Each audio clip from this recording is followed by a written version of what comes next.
Hola, ¿qué tal? Buenas noches. Buenas noches, ya estamos aquí transmitiendo en vivo. Muchas gracias por estar en línea, por conectarse, gracias a Dios.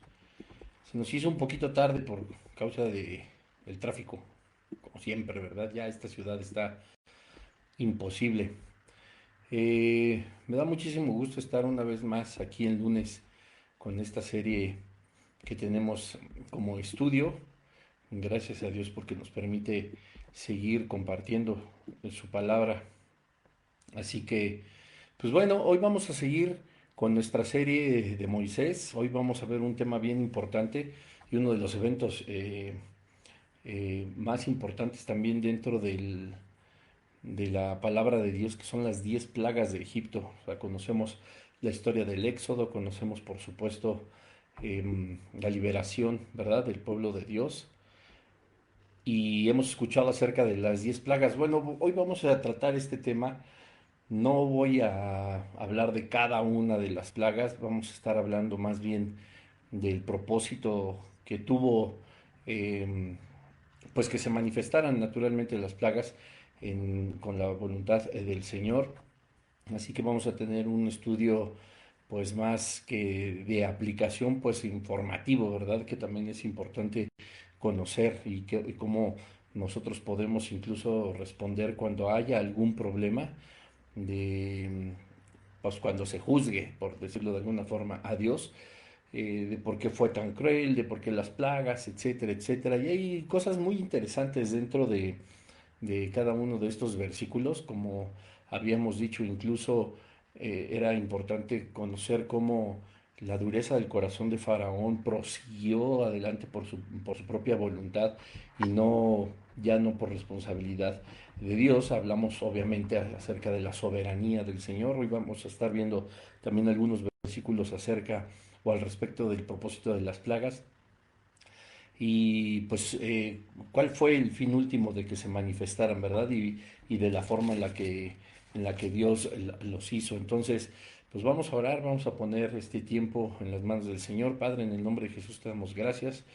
Te pedimos, Señor, que seas tú en este estudio, Señor, que seas tú trayendo todos los medios posibles, Señor, el internet, Padre, la luz, todo, Señor, que nada nos pueda estorbar para que podamos seguir adelante con este estudio, Señor. Sabemos que siempre puede haber oposición, que siempre puede haber adversidad, pero Señor, tú llénanos de tu paz, llénanos de tu propósito, Señor, haznos ver que finalmente todo está bajo tu control, todo está bajo tu voluntad, Señor, porque tú eres un Dios soberano. Pedimos la bendición de tu palabra, Señor, para que podamos nosotros aprender mucho de ella y entender también muchas cosas de los sucesos en la antigüedad y sobre todo en la liberación de tu pueblo Israel, Señor. Te damos gracias por un lunes más, Señor. Sé tú con nosotros.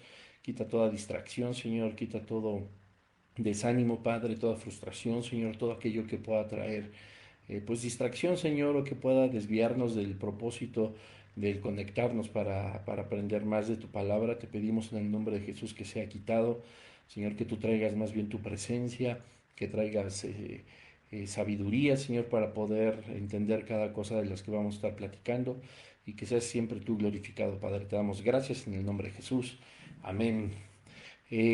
Pues a ver, familia, díganme por ahí tanto, porque luego les digo y nadie me pela, pero díganme también ahí en el Facebook y en el Instagram con un dedito arriba a ver si todo está bien, porque de pronto puede haber problemas. A veces me sale un anuncio así de que el video se pone en pausa, sobre todo en el Instagram, pero pues al parecer ahorita todo marcha bastante bien. Bueno, pues vamos justamente a analizar este tema, pues cuál fue el propósito de las plagas, ¿verdad?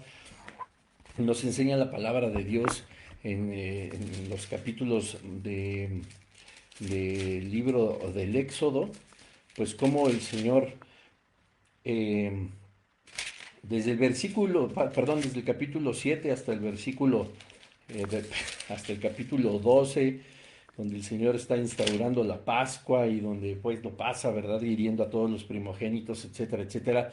Pues bueno, nos enseña la palabra de Dios que hubo pues dureza en el corazón de Faraón, que no quería dejar salir a su pueblo. Hay unos elementos bien interesantes que nos podemos dar cuenta y vamos a estar analizando. No quiero tomar tanto tiempo en leer todos estos capítulos porque son algo extensos, pero yo te pido que tú lo hagas, que lo leas en casa, para que te des cuenta de qué eran cada una de las plagas y cómo, pues entre más, a lo mejor más rudo estaba todo, pues más endurecía Faraón, ¿verdad? Como te decía en un inicio, eso ya era por su propia voluntad, ya no era de parte de Dios. Tuvo Dios un propósito naturalmente y que vamos a estar analizando ahorita para las plagas y pues esa es la pregunta, ¿cuál fue el propósito, verdad? ¿Qué pretendía lograr nuestro Dios al enviar y relatarnos todo esto en el libro del Éxodo? Y hay al menos cuatro propósitos fundamentales. El primero pues era pues el lógico, ¿verdad? El que siempre esgrimió Moisés y Aarón delante de Faraón, que era pues la libertad de su pueblo, ¿verdad? De liberar al pueblo de Dios. Cuando Dios inicialmente llama a Moisés, le dijo, ¿verdad?, que extendería su mano sobre Egipto y que lo heriría con maravillas. Y pues así lo hizo finalmente, ¿verdad? Hasta que los dejara ir. Y me gustaría ir tomando esos versículos aislados para que pudiéramos entrar también más en contexto. En Éxodo 3, capítulo 20, en Éxodo 3, versículo 20 dice, pero yo extenderé mi mano y heriré a Egipto con todas mis maravillas que haré en él, y entonces os dejará ir. Recordemos que la palabra de Dios siempre debe de cumplirse tal y como Dios lo ha dicho, y finalmente todos tenemos que tener esa confianza de que justamente como está escrito, así se cumplirá. Incluso, pues vimos, ¿verdad?, como desde la promesa que le hizo a Abraham, pues Egipto habría de pagar, y también por eso era uno de los objetivos del Señor de haber, pues ahora sí que casi casi aceptado el reto de Faraón de no dejar ir a su pueblo, pues para poder mostrar justamente estas maravillas hasta que los dejara ir. En el capítulo 6, versículo 6 dice, por tanto dirás a los hijos de Israel, yo soy Jehová y yo os sacaré de debajo de las tareas pesadas de Egipto y os libraré de su servidumbre y os redimiré con brazo extendido y con juicios grandes, ¿verdad? Aquí Dios le dice al pueblo pues que habrá juicios, que habrá pues cosas maravillosas, ¿verdad? Y justamente antes de la 10ª plaga que traía sobre Faraón y sobre Egipto, pues los iba a dejar ir. Ya Faraón al final estaba que, pues, que ya no podía. Y cuando esta plaga pues llegó justamente a Egipto, Faraón llamó a Moisés y obviamente a Aarón y dijo, salid, sálganse, ¿verdad? Váyanse ya de aquí, porque pues ya no podía más y tenía que liberar obviamente al pueblo de Dios. Entonces dice el capítulo 11 también en el versículo 1, Jehová dijo a Moisés, una plaga traeré aún sobre Faraón y sobre Egipto, después de la cual él los dejará ir de aquí, seguramente os echará de aquí del todo. O sea, ya esta última plaga era justamente ya el que ya no iba a poder. Dios sabía que Faraón ya no podría con esta plaga, y dice el capítulo 12 en el versículo 31, ¿verdad? E hizo llamar Faraón a Moisés y a Aarón de noche y les dijo, salid en medio de mi pueblo vosotros y los hijos de Israel, e id servir a Jehová como habéis dicho. También tomad pues vuestras ovejas y vuestras vacas como habéis dicho, e idos y bendecidme también a mí. Imagínense a Faraón, o sea, Faraón sabía que todo acabaría, que después de la muerte de los primogénitos, por supuesto, y que ya era algo insostenible, que Faraón no es que pidiera la bendición de Dios, sino que la bendición iba a ser que pues el pueblo de Dios saliera de Egipto para no seguir sufriendo los embates de las plagas y el poder obviamente de Dios. Entonces el que se fueran ya iba a ser una bendición pues para Faraón. Y se acuerdan cómo dice el versículo 33, y los egipcios apremiaban al pueblo, o sea, les decían, ya, lárguense, dándose prisa a echarlos de la tierra porque decían, todos somos muertos. O sea, ya estaban justamente eh, aterrorizados, atemorizados, completamente derrotados por el poder de Dios. Y llevó el pueblo su masa antes que se laudase sus masas envueltas en sus sábanas o sobre sus hombros, e hicieron los hijos de Israel conforme al mandamiento de Moisés, pidiendo de los egipcios alhajas de plata y oro y vestidos. Y Jehová dio gracia al pueblo delante de los egipcios y les dieron cuanto pedían. Así despojaron a los egipcios. ¿Se acuerdan cuando habíamos hablado justamente en el capítulo 3, pero en el versículo 20, me parece, como Dios les había dicho, y aún todavía sin saber cómo iba a estar la cosa, Dios ya había prometido que así saldrían? Dice el versículo 20, dice, sí, pero yo extenderé mi mano y heriré a Egipto con todas mis maravillas. Aquí dice, y el 21, y yo daré a este pueblo gracia en los ojos de los egipcios, para que cuando salgáis no vayáis con las manos vacías, sino que pedirá cada mujer a su vecina y a su huéspeda alhajas de plata, alhajas de oro y vestidos, los cuales pondréis sobre vuestros hijos y vuestras hijas, y despojaréis a Egipto, ¿verdad? Aquí se corrobora, o sea, esa promesa que ya había hecho Dios, pues la cumple. Ya cuando Faraón les dice, ya váyanse, y los mismos egipcios los apuraban, ya, en serio, ya váyanse, ya, de una vez por todas, pues cumple Dios su promesa y les da gracia delante de los egipcios y aparte los saquean, ¿verdad? Les quitaron absolutamente todo. Entonces, pues el primer propósito y el fundamental de la demostración de estas plagas, pues era liberar al pueblo de Dios.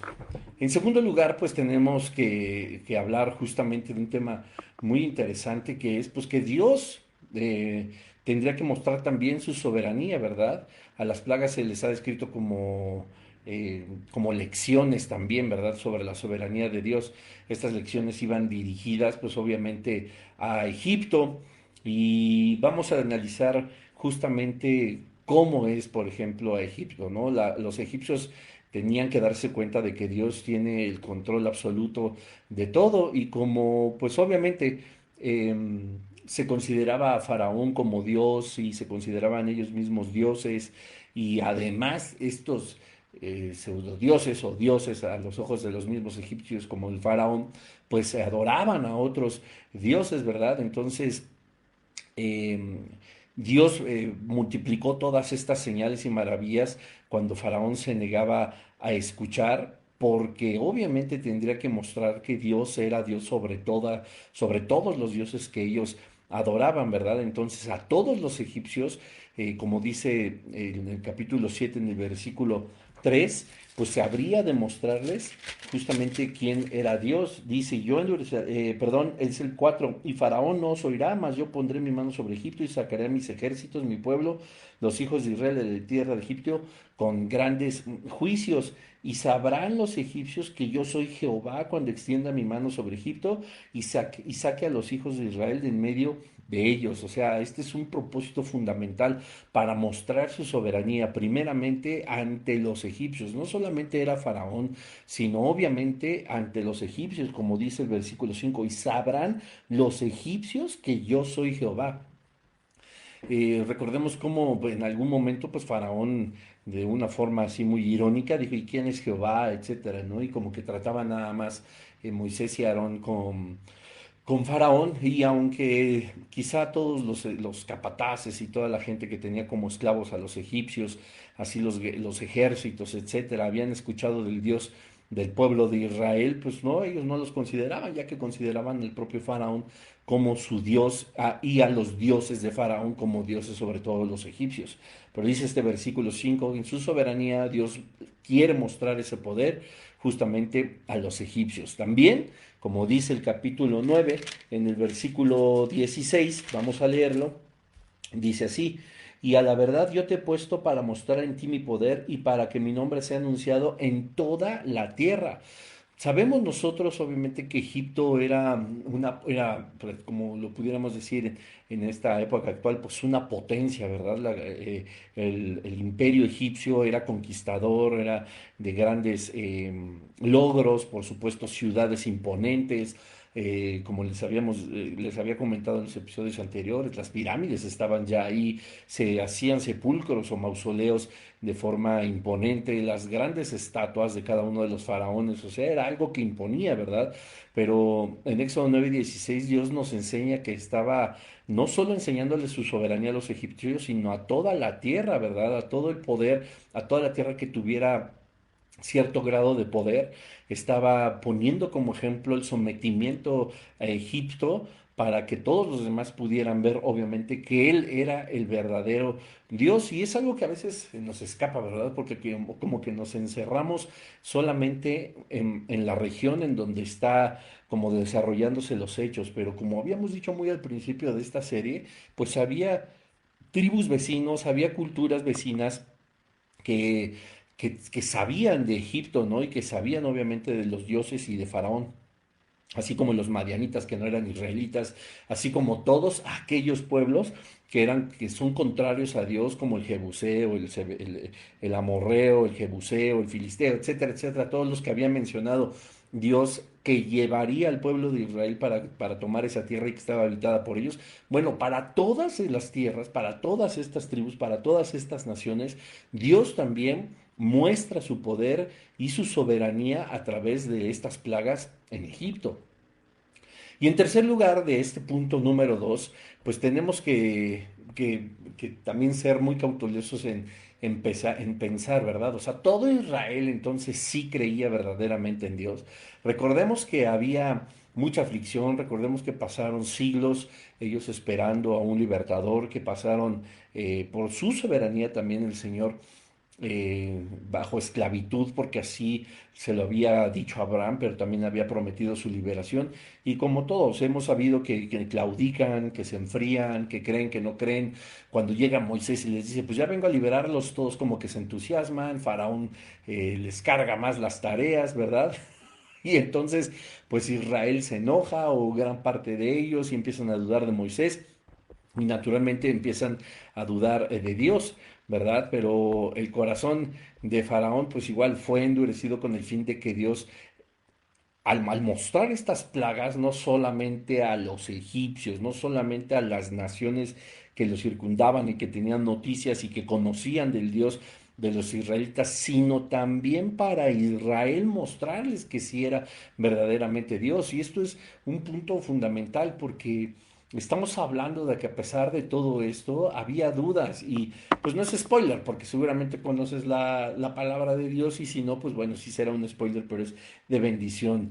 Llegará el momento en en que ya veamos, si Dios lo permite, la siguiente semana, ahora sí, el éxodo de Israel, cuando llegan ya al desierto, pero sabiendo y habiendo mostrado con un propósito de las plagas la soberanía de Dios también al pueblo de Israel, pues nos damos cuenta de que no solo en ese momento estaban dudando, sino también después empezaron a dudar solo porque Moisés no bajaba, empezaron a hacer de Moisés su esperanza, empezaron a poner su fe en Moisés y al ver que no bajaba, pues decidieron poner su fe en algo que no fuera ni él ni Dios. Ya tenían un problema, ¿verdad? O sea, no fue la ausencia de Dios lo que orilló al pueblo de Israel a hacer un becerro de oro, sino la falta de Moisés. O sea, ya tenían de antemano un ídolo, solo ahora que lo transformaron y le pusieron otro nombre. Por eso es algo muy interesante que veremos más adelante. Y dice el capítulo 10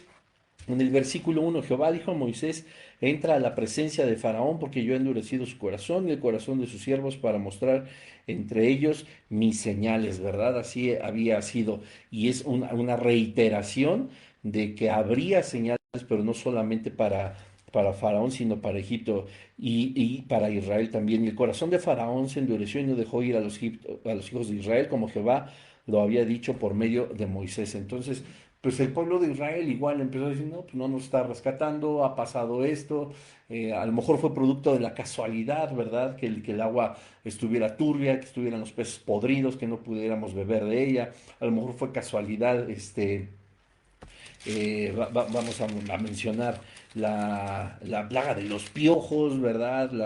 Las moscas, las úlceras, etcétera. O sea, aún así no creían en Dios, ¿verdad? Pero, o que Él estaba a cargo de todo eso y que estaba mostrando su poder para poder liberarlos. Lo que a mí me llama mucho la atención, y te repito, si puedes leer Éxodo del 8 al 13, pues te vas a dar cuenta que Dios, además de que empezaba a traer las plagas, pues siempre tuvo como cuidado de Israel. No solamente fue a aventar así por así las plagas, sino que para que Israel pudiera ver y fuera testigo de las cosas y las maravillas que estaba haciendo a Dios sobre aquellos que los oprimieron, ¿verdad?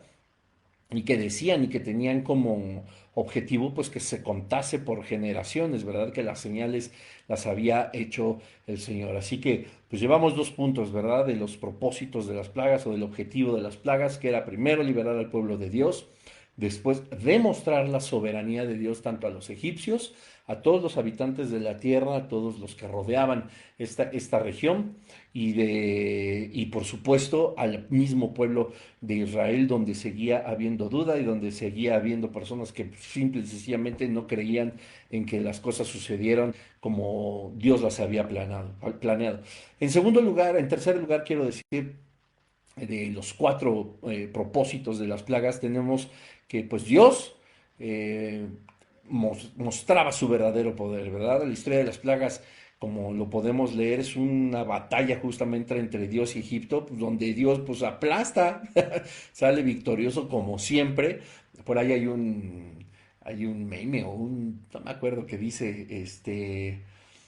eh, la buena noticia es que hay una batalla o algo así dice, ¿verdad? Y la mejor es que Dios nunca ha perdido una batalla y pues bueno, esa es la realidad, la victoria del Señor es contundente, como lo veíamos en los versículos anteriores, donde ya dice, no, ya váyanse en el versículo 31 del capítulo 12, donde dice, ya tomen todo y váyanse, ¿verdad? Que los mismos egipcios los apresuraban ya para que dejaran este de estar ahí y que fueran bendecidos con su ausencia para que la ira de Dios y el poder de Dios no se manifestara. Entonces, después de la liberación de Israel, no había ningún motivo, ¿verdad?, para alardear de que eran pues grandes o que eran dioses, etcétera, porque pues Dios había acabado absolutamente con todos, ¿verdad? Dice el capítulo 19, versículo 4: vosotros visteis lo que hice a los egipcios y cómo os tomé sobre las águilas de ala y he traído a mí. O sea, eso es clarísimo, bastantes capítulos más adelante pues les está diciendo el mismo Dios, ustedes vieron, ¿no? Lo que hizo el Señor, mostró su poder como un tercer propósito de las plagas. Eh, y bueno, Dios tuvo la victoria sobre los egipcios y hay algo bien interesante que me gustaría detenerme a reflexionar. No solamente podemos pensar en que, bueno, pues claro, era Dios y estaba enfrentándose a humanos o a seres humanos, pero hay un paréntesis dentro de las plagas donde eh, se manifiesta también el reino de las tinieblas. O sea, recordemos cuando la vara de Aarón es arrojada al piso y la serpiente y se convierte en culebra, y después Faraón manda a llamar a sus magos, a sus encantadores, y tiran lo mismo las varas convirtiéndose en culebra. Sin embargo, la vara o la culebra que había sido transformada de la vara de Aarón, pues las devora, ¿verdad? Ellos también las habían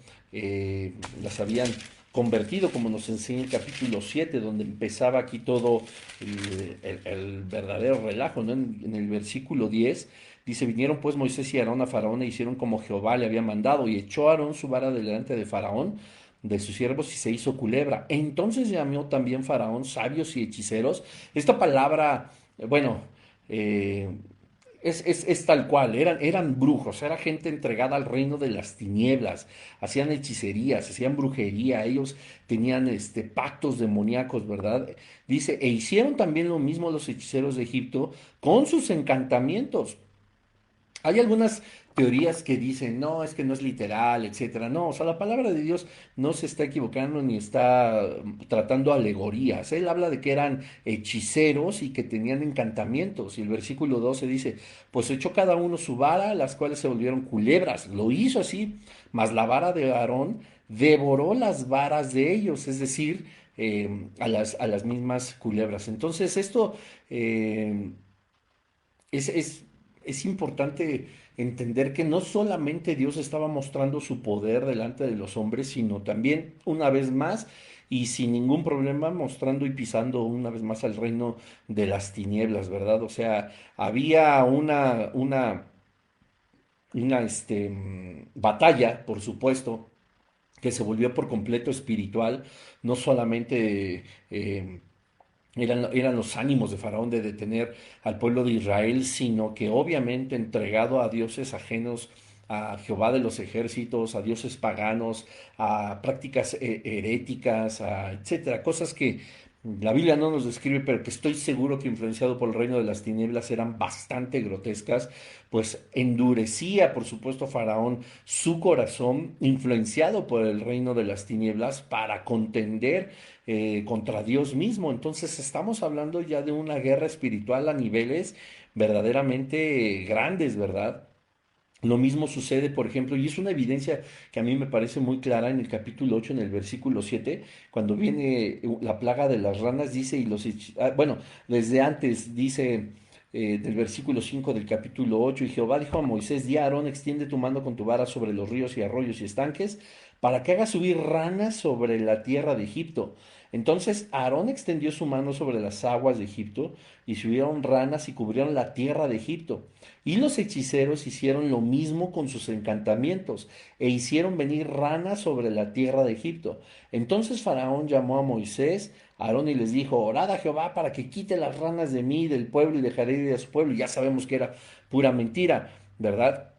Eh, pero fíjense que hubo no solamente la manifestación de las serpientes, de cuando se convirtieron las varas, sino que también cuando el agua se transformó en sangre, los hechiceros, los magos, estos que servían a Faraón, como que pudieron imitarlo, me explicó. O sea, el reino de las tinieblas les dio como ese poder, ¿no? Y sabemos que no va a ser la única vez, o sea, vamos a ver incluso proféticamente o en tiempos futuros cómo Satanás le otorgará poderes también al anticristo para hacer maravillas y milagros, pero eh, ya después en las siguientes plagas ellos ya no pudieron imitar absolutamente nada, ¿verdad?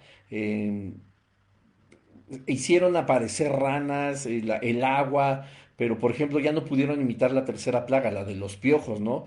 Porque justo en ese capítulo, en el versículo 19, ellos de alguna manera reconocen eh, la fuerza de Dios, ¿verdad? Entonces dicen, bueno, nosotros hacemos sangre, el agua, bueno, nosotros también, no, que nuestra vara se hace culebra, bueno, la de nosotros también, no, que aquí las ranas, bueno, las ranas, que además había un dios que ellos adoraban que era como una rana, entonces pues imagínense también, ¿no?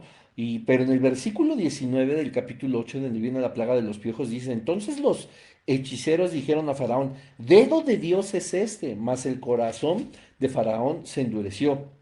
Bueno, porque dice desde el 18, y los hechiceros hicieron así también para sacar piojos con sus encantamientos, pero no pudieron. Y hubo piojos tanto en los hombres como en las bestias. Aquí, como que dijo Dios, no, ¿saben qué? No, ya, aquí ya se toparon con pared, como decimos, ¿verdad? Y entonces, a partir de esta plaga, estos hechiceros, estos encantadores, estos brujos, estos satánicos, ya no pudieron imitar ni pudieron intentar deshacer lo que Dios estaba mostrando con todo su poder, que ya fue la plaga de los piojos. Entonces ellos mismos reconocieron y dijeron, dedo de Dios es este, en el versículo 19. Más el corazón de Faraón, pues obviamente siguió endurecido. Entonces, ya los magos después, o estos sabios, hechiceros, brujos, ya no son mencionados en relación a las demás plagas, ¿verdad? O sea, quiero suponer que se había ahora admitido la derrota también espiritual delante del Señor. Y es bien interesante porque pues, Faraón ya no se muestra que Faraón los haya llamado, muy posiblemente, no lo dice la escritura, solo estoy especulando, pero quizá ellos determinaron dejar de participar. No sabemos, o sea, conocemos que el poder de Dios es incontenible, ¿verdad? O sea, que incluso las personas que puedan estar más metidas en la brujería, en el satanismo, que sean de una vida muy desafortunada y que sean malas personas así, pues pueden ser llegadas a tocar, a ser tocadas por el Espíritu Santo de Dios, ¿verdad? Y mostrar su poder. Yo no estoy diciendo que estos magos, que estos hechiceros se arrepintieron, entregaron su vida al Señor, apoyaron al pueblo de Israel, etcétera. No lo estoy diciendo porque no viene en la Biblia, pero sí me llama mucho la atención que a partir de ahí, pues ya no son mencionados, ¿verdad? Porque ellos mismos han reconocido, este es el poder de Dios, y pues aún así Faraón se endurece aún más. Entonces, cosa curiosa, o sea, reconocen que no pueden en contra de Dios y pues no nos dice la palabra de Dios si siguieran apoyando a Faraón o Faraón ya no contó con ellos y ya nunca se aparecieron delante de él, ¿verdad? Probablemente fueron mencionados en este versículo para resaltar el hecho de que pues no podían competir con Dios, ¿verdad?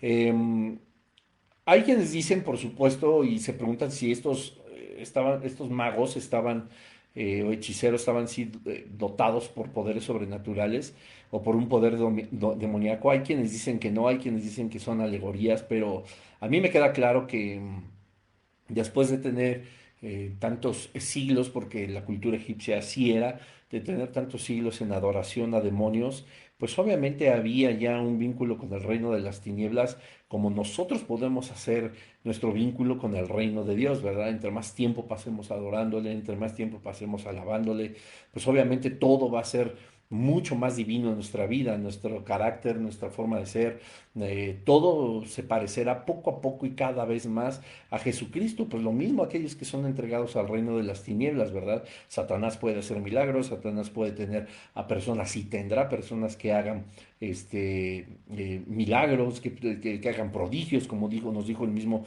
Jesucristo, ¿verdad? Y que no hiciéramos caso, porque aunque veamos caer oro del cielo, incluso cuando el Señor dijo, aunque vea o no un ángel del cielo y les predico un evangelio diferente, sea anatema, sea maldición, o sea, el demonio es la Satanás, el reino de las tinieblas puede hacer eso. Así que yo no considero que sea una alegoría, sino un poder real que obviamente fue pisoteado y fue destruido por Dios, ¿verdad? Reconocieron que Moisés y Aarón estaban realizando milagros por el dedo de Dios.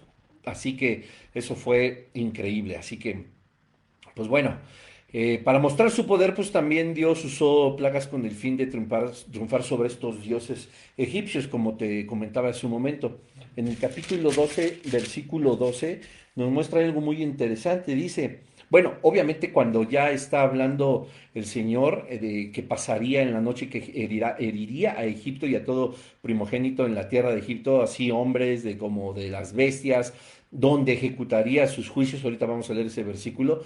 Entonces, las plagas era justamente pues ejecutar juicio también contra todos aquellos que tuvieran dioses ajenos, que tuvieran dioses egipcios y que vieran que eran perecederos, que no eran eternos, que no eran tan fuertes y que finalmente todo lo que la fe que habían puesto en ellas iba a ser por completo defraudada. Tan es así que Dios determinó quitarles la vida, ¿verdad? Así como se la dio a toda criatura y a toda la creación, de esa manera como el único ser que puede quitar la vida. Y entonces dice el 12:12, pues yo pasaré aquella noche por la tierra de Egipto y heriré a todo primogénito en la tierra de Egipto, así de los hombres como de las bestias, y ejecutaré mis juicios en todos los dioses de Egipto, yo Jehová. Entonces, no solamente, como lo vamos a ver, fue una parte física donde sí fue real que todos los primogénitos murieron, pero sino que también, ¿verdad? En ese mismo momento no lo podíamos, como te decía hace un momento, separar de una guerra espiritual. También, ¿verdad? Dice que ejecutaría sus juicios en todos los dioses de Egipto. Y obviamente es Dios con D minúscula, ¿verdad? Tanto los seres humanos que se sentían dioses como los dioses verdaderos. Verdaderos me refiero a que a estos demonios que realmente existen, a eso es a lo que me refiero, y que el Señor tenía la posibilidad pues de destruir con su poder, ¿verdad? Es uno, por medio de estas plagas pues, en específico, lo del agua en sangre, este, había un dios que se llamaba Num o Num, me parece, ahí investiguenlo, ya ni me acuerdo, que el traducido era como el guardián del Nilo y que obviamente pues ese supuesto Dios debió mostrarse pues poderoso y debió mostrarse así como que no, aquí yo soy el que cuida las aguas del río Nilo, nada les pasará, siempre tendré a los egipcios y a todos los que se acercan a mi torrente pues bebiendo de mí. ¿Y cuál, no?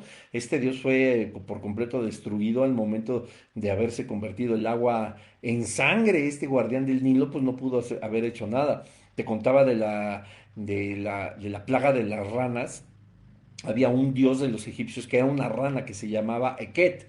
Tenía justamente esta forma de rana y era la diosa de la resurrección, porque pues sí, tenemos que recordar que los egipcios también creían en que habría una vida después de la muerte, que resucitarían, y es por eso que los entierran incluso con sus mascotas, con sus guías, con sus pertenencias, etcétera, etcétera. Échate un clavado a estudiar un poco sobre la cultura de los egipcios acerca de la muerte, y había por supuesto una diosa de la resurrección que se llamaba Eket, ¿verdad? Y que tenía pues forma de rana. Entonces como que no era una casualidad, eh, y pues imagínense ellos teniendo esta diosa de la resurrección siendo una rana y que de pronto todas las ranas vinieran y que azotaran como plaga todo Egipto. O sea, con qué,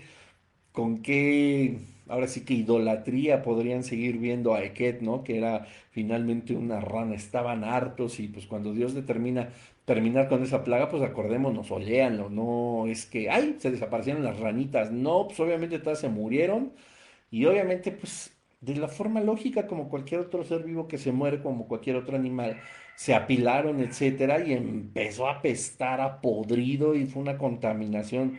No, no, o sea, terribles, ¿verdad?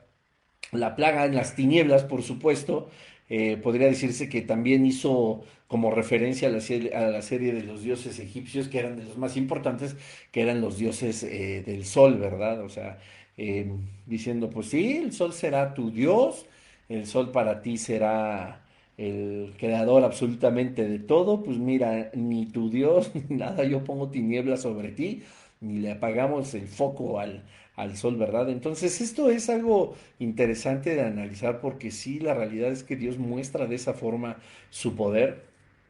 Y pues en la narración de las plagas, entendiendo que Faraón se creía un dios y el dios de los egipcios, más los dioses a los cuales el mismo Faraón adoraba, y por eso la actitud, ¿verdad?, que tenía en el capítulo 5 de que quién es Jehová y quiénes son ustedes para que me digan lo que tengo que hacer, o quién es él para que yo escuche su voz y deje a Israel libre. Pues bueno, se vino a enfrentar con el Dios verdadero, y pues no tuvo más remedio que seguir pues la orden, ¿verdad? Porque eso era. Y en cuarto lugar, ya casi para terminar, porque quiero tocar un tema rápidamente, este, pues bueno, cuando hay todo este tipo de plagas, en cuarto lugar debemos de ver cuál era de estos propósitos también la plaga, y mostrarle no solo a Egipto, sino a las demás tierras su soberanía, su poder. Pero algo que es muy padre acerca de Dios es pues cómo distingue a los egipcios de su pueblo, o cómo distingue al pueblo de Israel de los egipcios. Entonces, a medida que las plagas iban siendo lanzadas, fue cada vez más obvio que el pueblo de Dios era diferente, ¿verdad? Porque Dios, como lo pueden leer, se encargó de preservar de las plagas a los egipcios, perdón, a los egipcios, al pueblo de Israel, ¿verdad? En algunas de las plagas que azotaron a egipcios no afectaron directamente a Israel. Dios, por supuesto, tenía la provisión para todos en cuanto al agua, en cuanto a salud, en cuanto a bienestar, etcétera, ¿verdad? En el caso de los enjambres de moscas, por ejemplo, vamos al capítulo 8, decía, porque si dice el versículo 21, porque si no dejas ir a mi pueblo, aquí yo enviaré sobre ti, tus siervos, sobre todo tu pueblo y sobre tus casas, toda clase de moscas, y las casas de los egipcios se llenarán de toda clase de moscas, y asimismo toda la tierra donde ellos estén, ¿verdad? Aquí lo deja muy claro, y habla justamente de la tierra de Egipto. También dice Jehová en el capítulo 9 versículo 4 y Jehová hará separación entre los ganados de Israel y los de Egipto, de modo que nada muera de todo lo de los hijos de Israel, ¿verdad? También en esta plaga, en el granizo.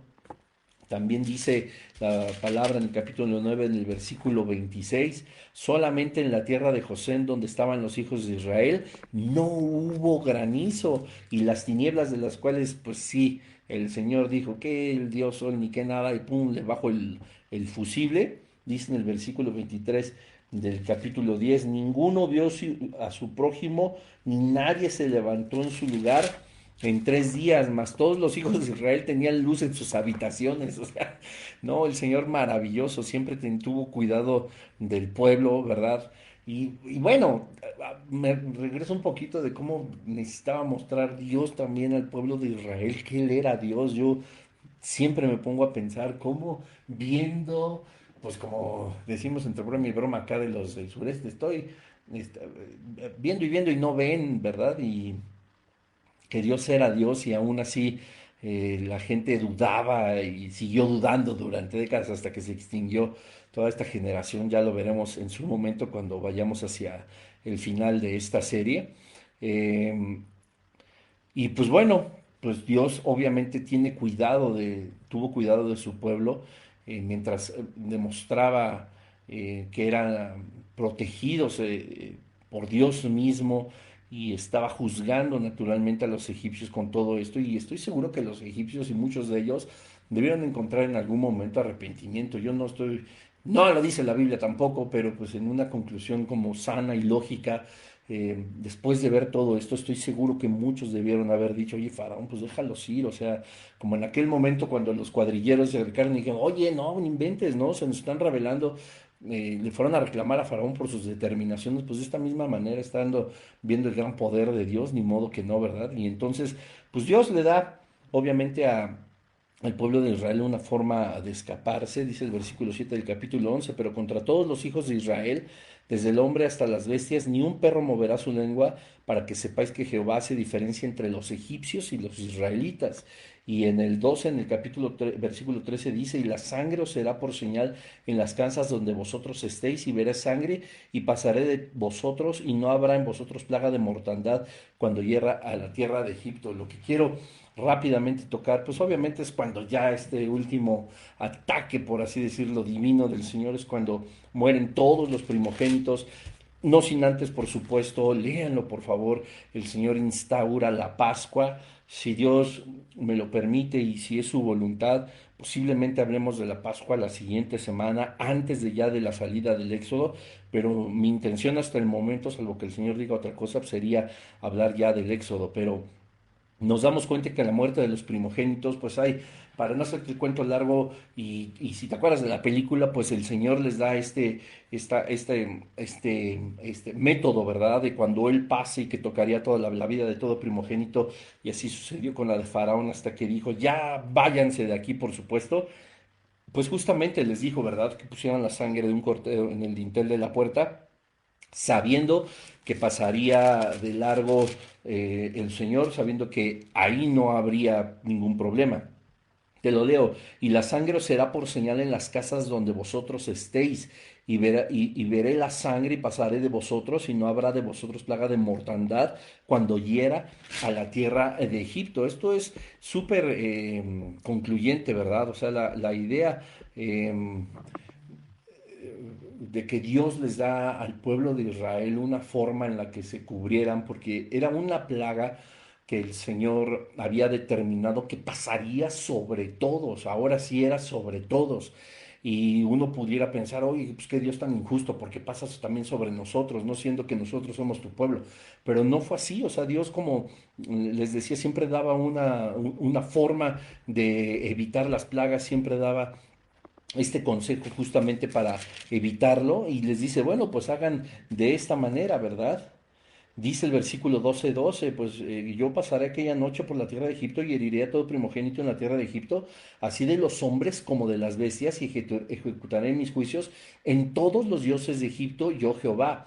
Y la sangre os será por señal en las casas donde vosotros estéis, y veré la sangre y pasaré de vosotros, y no habrá en vosotros plaga de mortandad, ¿verdad? Y este día os será en memoria, celebraréis fiesta solemne. Bueno, viene muy instaurada aquí, pues obviamente la plaga.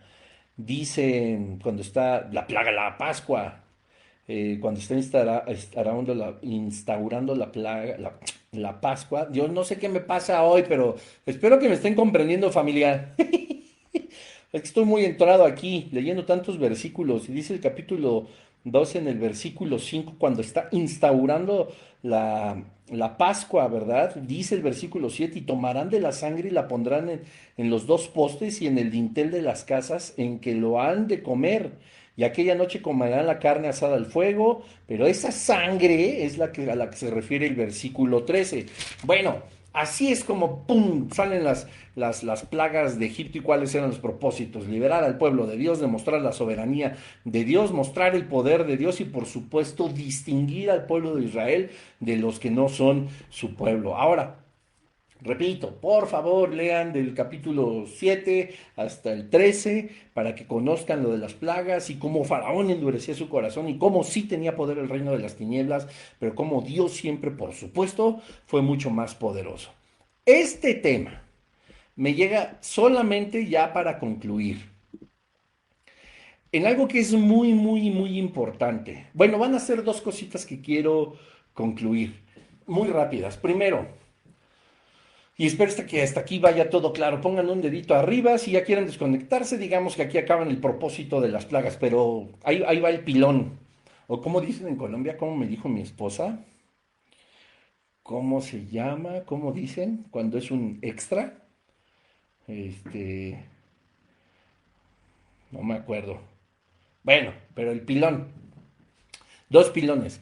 Primero, yo creo que todos en la vida hemos escuchado: me cubro con la sangre de Cristo. Ay, la sangre de Cristo tiene poder. La sangre de Cristo, cúbrenos, Señor, con tu sangre. Uy, no, es que me da miedo cruzar por ahí. Señor, cúbreme con tu sangre, etcétera, etcétera. A ver, familia, yo entiendo que haya un fundamento bíblico donde dice aquí que la sangre del Cordero cubrió a todos de la plaga de muerte, ¿verdad? A los que, como dice el versículo 7 y el 13, pues bueno, entonces si nos cubrimos con la sangre del Cordero, entonces no habrá nada que nos afecte, etcétera. Familia, la sangre de Jesucristo no es un talismán, o sea, literal. Cubrirse con la sangre de Cristo es poner a la sangre de Cristo en una categoría de talismán o de un amuleto, y eso no está bien. Ni los apóstoles lo hicieron, ni ningún otro personaje de la Biblia después de la muerte de Jesucristo eh, se cubrió con su sangre, puso su sangre delante en contra del reino de las tinieblas, etcétera, etcétera. Por eso iniciaba con estos ejemplos que la tía borracha de la familia, no, es cierto, de pronto decía: ay, cúbrenos con tu sangre, o me cubro con la sangre de Jesús, cubre a mis hijos con tu sangre, etcétera. No, no, no, no debemos hacer de la sangre de Jesucristo un amuleto, un talismán, porque eso es una maldición. Estamos poniendo nuestra fe y nuestra confianza en algo que no tiene poder alguno. De esa forma, porque si tú sacas de contexto este video, claro que se oye a una super herejía. Escucha bien, la sangre de Jesucristo lo que hizo fue limpiarnos a todos de nuestros pecados, aquellos por supuesto que a través de un genuino arrepentimiento llegamos a sus pies, ¿verdad? Y somos justificados. Dice Colosenses que Él en la cruz del Calvario, el acta que nos era contraria, ha sido hecha inválida por su sangre. Lo que hace la sangre de Jesucristo es limpiarnos de nuestros pecados. Es a través de su sangre y la limpieza de pecados que nosotros somos justificados delante del Señor, porque ya esa acta que nos era contraria es completamente anulada, tanto pecados pasados, presentes y los del porvenir, siempre y cuando evidentemente haya un genuino arrepentimiento.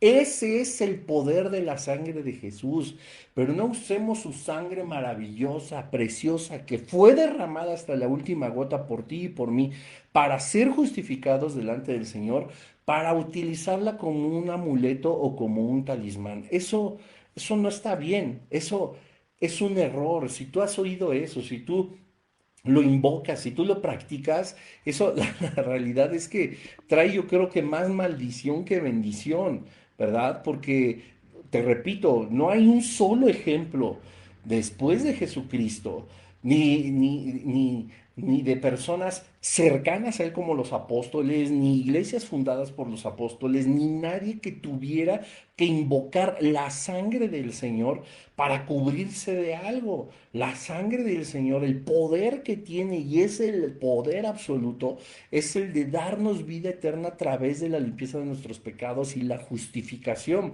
Cuando nosotros, a través de la sangre de Jesucristo, somos limpios de nuestra vana manera de vivir, somos justificados delante del Padre de nuestros pecados a través de un genuino arrepentimiento, se pone en eficacia y en eficiencia esa sangre para cumplir su propósito.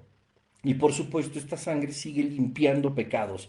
Pero esa es la forma y eso es lo que tiene poder en la sangre de Jesucristo. Así que familia, por favor, no, que cúbrete con la sangre de Cristo y nos cubrimos y que no nos vaya a pasar nada porque nos cubrimos. No, no usen a Cristo de amuleto, no usen su sangre preciosa que derramó hasta la última gota como si fuera un talismán poniendo fe sobre lo mismo que fuera una estampita o lo mismo que fuera una cadenita, una medallita, etcétera, etcétera, etcétera. Y bueno, pilón número 2, y ya esto es para cerrar rápidamente, ¿verdad? Hay un par de personajes en el libro del Apocalipsis, en Apocalipsis 11, que no podía dejar de mencionarlo rápidamente y nada más para generarte algo de curiosidad y te animes a estudiar la palabra de Dios. Se llaman los que lo conocen como los dos testigos, dice Apocalipsis 11. Entonces me fue dada una caña semejante a una vara de medir y se me dijo, levántate y mide el templo de Dios y el altar y a los que adoraron en él, está hablando el apóstol Juan. Pero el patio que estaba fuera del templo, déjalo aparte y no midas porque ha sido entregado a los gentiles y ellos hollarán la ciudad santa 42 meses, ¿verdad? Sumen cuántos son 42 meses, familia. Bueno, y daré a mis dos testigos que profeticen por 1270 días vestidos de silicio. ¿Cuántos son 1272 días? Hagan la suma. Estos testigos son los dos olivos y los dos candeleros que están en pie delante de Dios en la tierra. Si alguno quiere dañarlos, sale fuego de la boca de ellos y devora a sus enemigos. Y si alguno quiere hacerles daño, debe morir él de la misma manera. Estos tienen poder para cerrar el cielo, a fin de que no llueva en los días de su profecía. Y tienen poder sobre las aguas para convertirlas en sangre. Y para herir la tierra con toda plaga cuantas veces quieran. Hay un gran debate y muchas teorías de quiénes serán estos dos testigos.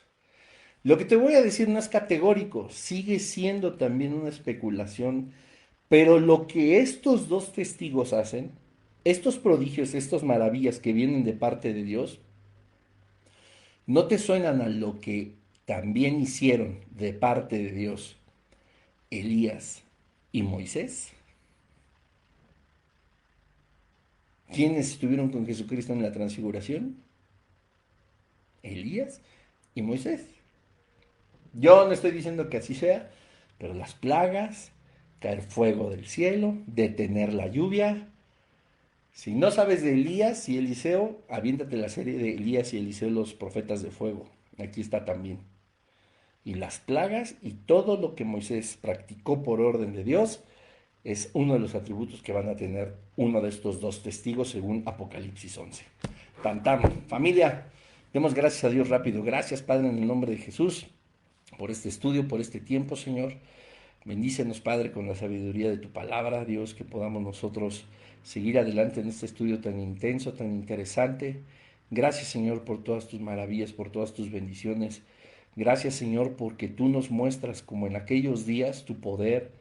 Tú nos muestras tu soberanía, tú nos muestras que tú eres el Rey de Reyes y el Señor de Señores, que pueden haber cientos de dioses, que pueden haber miles de personas o millones de personas adorando a dioses que no tienen absolutamente nada que ver contigo. Y Señor, nosotros descansamos en que tú eres nuestro Dios, el más poderoso, el digno de alabar, Señor. Te damos gracias, Señor, a ti sea la gloria, la honra y el imperio por los siglos de los siglos. Jesús, en tu nombre oramos. Amén. Que Dios les bendiga, familia. Ahí pónganse a leer y a estudiar con estos dos pilones. Bye bye.